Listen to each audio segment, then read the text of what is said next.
Vanakkam. Hi, truth lovers. Welcome to SIP, South Indian Perspective, putting the voice of South Indians first. Today, our topic of discussion is there a great danger to our democracy? Can the current policies of the government bring about threat to the unity and integrity of this nation? Can the policies of the government break the thread that holds a nation together?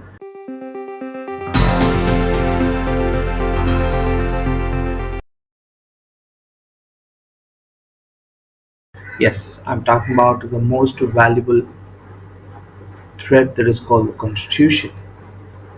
Currently, we are hearing very new and different topics in the political arena. Many of us hear about one nation, one election. This, some analysts say, will lead to presidential form of government and which will lead to formation of regressive laws, and this in turn will bring about a dictatorship or dictator based rule. Implementing of Manodharma or any other Varnashrama based structure will be very possible, and this will eventually lead to not so good happening for India. So, as to fight this menace better, let us understand what our constitution is.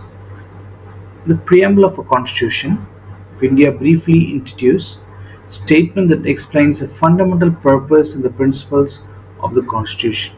It states, "We, the people of India, have solemnly resolved to constitute India into a sovereign, socialist, secular, and democratic republic, and to secure to all citizens justice, social, economical, and political, liberty of thought, expression, belief, faith, and worship, equality of status and of opportunity, and to promote among them all fraternity, assuring the dignity of individual and unity and integrity of this nation."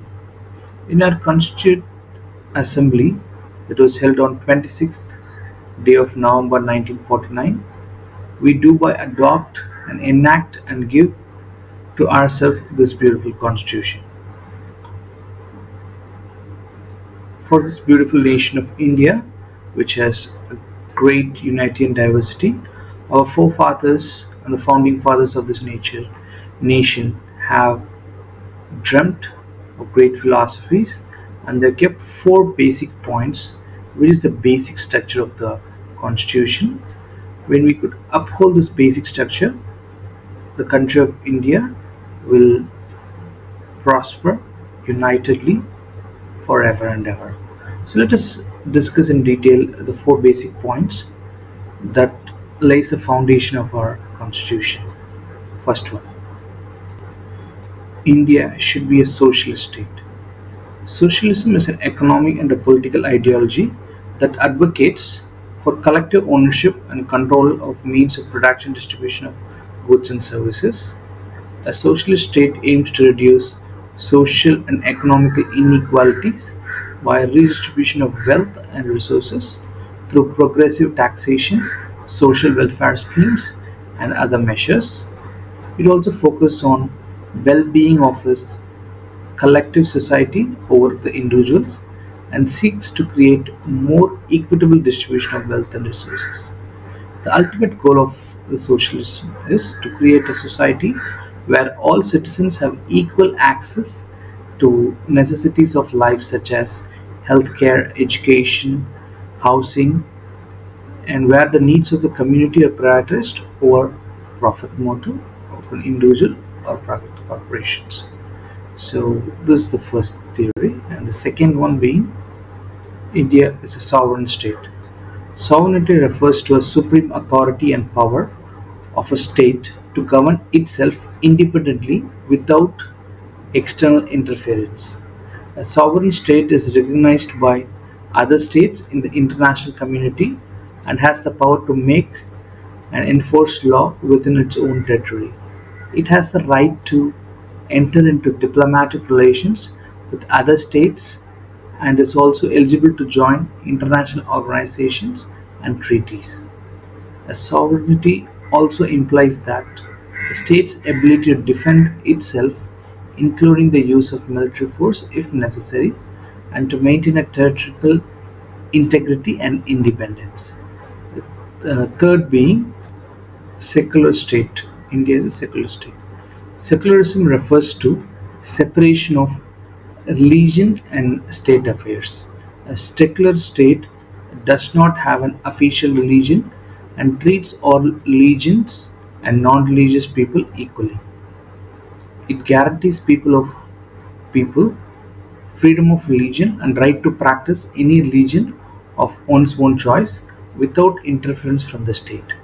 A secular state does not discriminate against citizens on the basis of their religion, their belief or faith, caste, or creed. All citizens are treated equally under the law. The rule of law prevails. The government of a secular state does not promote or endorse any particular religion, and it is neutral towards all religion. The fourth important point being democratic republic. A democratic republic is a form of government in which the power is held by the people through election and elect their representatives. It combines the principles of democracy in which citizens have right to participate in decision making process with the principles of republic in which power is held by elected officials. In a democratic republic, citizens have the right to vote and participate in free and fair election to select their representatives. The government is based on the rule of law. The constitution and law of country are supreme, and the government is accountable to the people through a system of checks and balances. A democratic republic also guarantees certain individual rights and freedoms, such as freedom of speech, press, and promotion or protection against arbitrary arrest and detention. These are the four basic principles on which the constitution is built, and when a strong India is built, they want this to be the base on which the India need to be built. So the next question, which I don't feel like asking, but in this scenario it might be necessary for everyone to understand. Things that will lose if we lose democracy. So this understanding will make everyone understand the need and the importance of democracy. So first thing, Indian Constitution is one of the written constitution that lays down the framework for the government and the rights of the citizen that will be challenged. And a sovereign, socialist, secular, democratic republic, India is a sovereign nation and government is based on socialist principle. The state is a secular and does not have any official religion. Universal adult franchise. Every citizen above the age of 18 has the right to vote and to participate in a democratic process. Two-tier system of government is followed in India. India has a federal structure with the central government and the state government each have their own powers and responsibilities where they cannot interfere among each other. And independent judiciary. The judiciary is independent of executive and the legislature and is responsible for interpreting and enforcing the constitution. Fundamental right. The constitution guarantees certain fundamental rights to its citizens such as freedom to speech and expression, equality before the law, and the protection against any discrimination. Directive principles of the state. These are the guidelines for the government to follow in the interest of the welfare of the citizens and the development of the nation. Separation of power. For any democracy to function, this is very important. Constitution divides the power of the government among its executive, legislative, and judiciary branches to prevent any one branch from becoming too powerful, which is a great threat to democracy. Emergency provision. Constitution provides an emergency provision under which the president can take certain measure in case of war, external aggression, armed rebellion.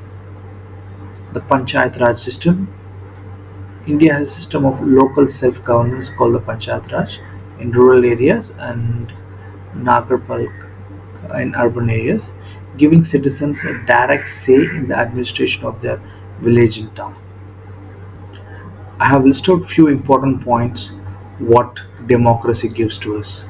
If this democracy is under threat, or if this democracy is no more, the above mentioned points will not be guaranteed to every individual citizens. Anything and everything can be done, breaking those rule of law. So as to escape from this threat, we should understand the basic structure of the constitution, so we will know what we need to do to protect that, from whom to protect that, and what need to be done as a course of action to retain the rights and benefits that we enjoy today, that stay with us, so we can transfer the good ideas and ideals to our next generation, so as to have a prosperous, developed and happy India. Let us understand our constitution to have a better nation for our grandchildren. Before we conclude, I wish to do a small recap. As it is mentioned in the preamble of constitution, India stands in the four pillars, and that's what defines the state of India. India is a socialist state. India is a sovereign state. It is a secular state and a democratic republic state. Let us all work towards to make a happy and prosperous India. Thank you, truth lovers. Do support this channel by hitting on like button. Click on subscription button. This is signing off. It's your Maran. See you next week with more useful videos. Vanakkam.